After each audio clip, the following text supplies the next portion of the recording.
बशीर बद्र लिखते हैं कि दुश्मनी जमकर करो, लेकिन ये गुंजाइश रखो कि कभी दोस्ती हो जाए तो शर्मिंदा ना होना पड़े।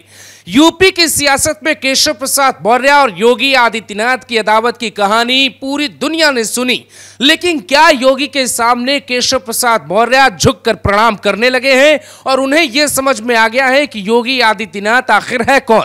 लेकिन इस पूरी कहानी की एक कहानी होगी और वो आपको समझना पड़ेगा कि अचानक केशव प्रसाद मौर्य आजादी जिस दिन मनाई गई देश में 15 अगस्त, उसके बाद से कैसे बदल गए, यानी कि 14 और 15 की रात को आखिर यूपी की सियासत में हुआ क्या था और केशव प्रसाद मौर्य को यह जो गुरु मंत्र है वो किस बीजेपी के बड़े नेता ने दिया कि वो जैसे ही लखनऊ लौटे उन्हें योगी अवतार के रूप में दिखने लगे और जो बगावत की बात या जो अदावत की बात थी उसे वो पीछे छोड़कर बहुत आगे बढ़ गए।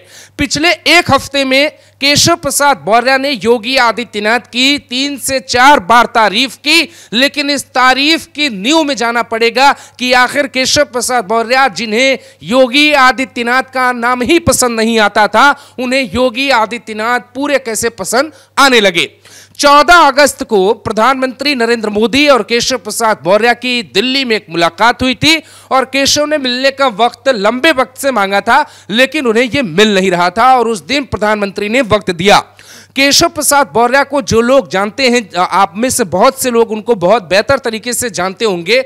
ऐसा कहा जाता है कि पीएम मोदी के द्वारा खींची गई लकीर को कभी भी केशव प्रसाद मौर्य छोटा नहीं कर सकते।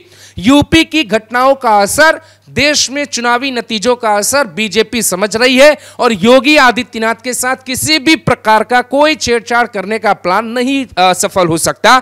इसीलिए जब 14 तारीख को केशव प्रसाद मौर्य देश के प्रधानमंत्री से दिल्ली में तकरीबन 1 घंटे तक मुलाकात करते हैं, उसकी ये तस्वीर आती है। उस मुलाकात में हमारे सोर्स ये कहते हैं कि केशव प्रसाद मौर्य को योगी पीएम मोदी ने ही समझाया कि आप अब यहां से जैसे ही लखनऊ लौटेंगे, आप पार्टी की पॉलिटिक्स को उसमें पढ़ने के बजाय आप विरोधियों को परेशान करिए, ऐसी राजनीति करिए और ऐसी राजनीति करिए कि यूपी में बीजेपी 27 में कमल खिला पाए।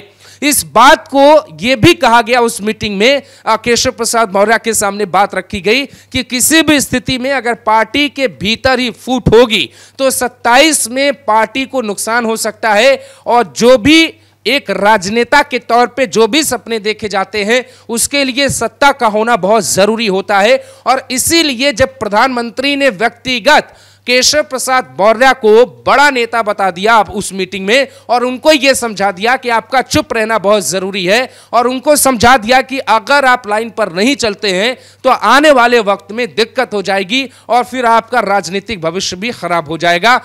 पीएम मोदी का जो राजनीतिक अनुभव है वैसा उन्होंने कई पड़ाव देखे हैं जो हाल फिलहाल के नेता अभी देख रहे हैं।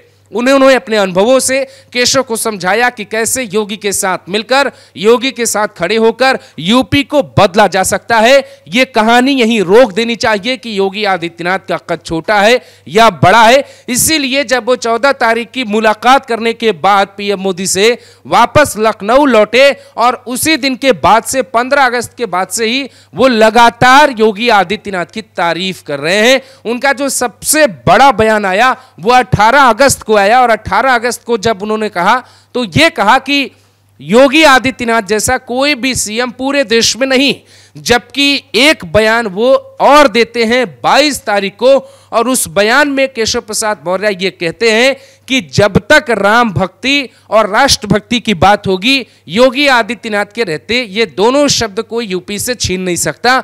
अलग अलग मंचों पे अलग अलग तारीफ कर रहे हैं। इसी बीच आरएसएस और बीजेपी की एक हाई प्रोफाइल मीटिंग भी लखनऊ में हुई थी।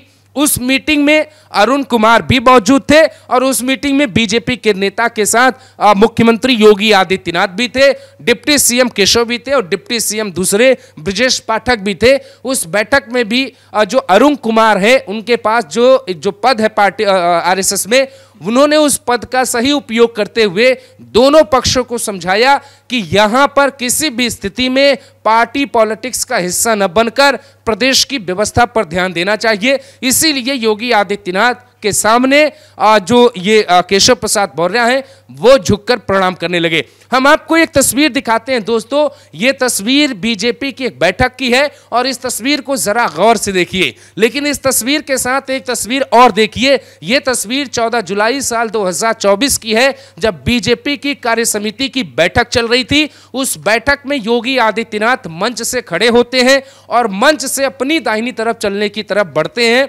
उस दौरान बीजेपी के कई बड़े नेता बैठे होते हैं, दिल्ली के भी नेता वहां मंच पर दिखाई दे रहे हैं। जेपी नड्डा भी इसी मंच पे बैठे थे, अरुण कुमार भी इसी मंच पे बैठे थे, लेकिन माफ करिएगा, अरुण सिंह इस मंच पर बैठे थे।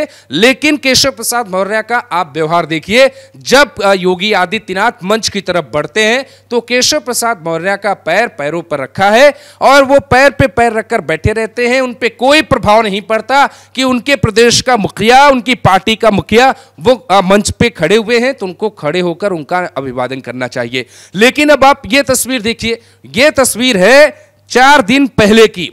योगी आदित्यनाथ फिर से मंच पर खड़े होते हैं और योगी आदित्यनाथ फिर से मंच पर अपनी दाहिनी तरफ बढ़ते हैं।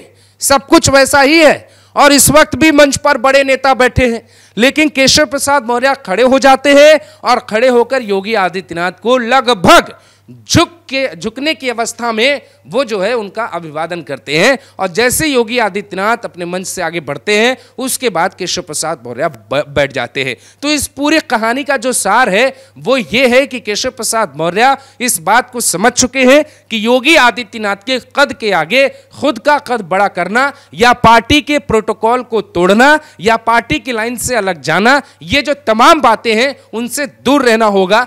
यही कारण है कि पूरी कहानी बदल गई है। जो लोग ये कहते थे कि योगी आज नहीं तो कल जाएंगे, वो ये कहने लगे योगी आज भी हैं और कल भी आएंगे।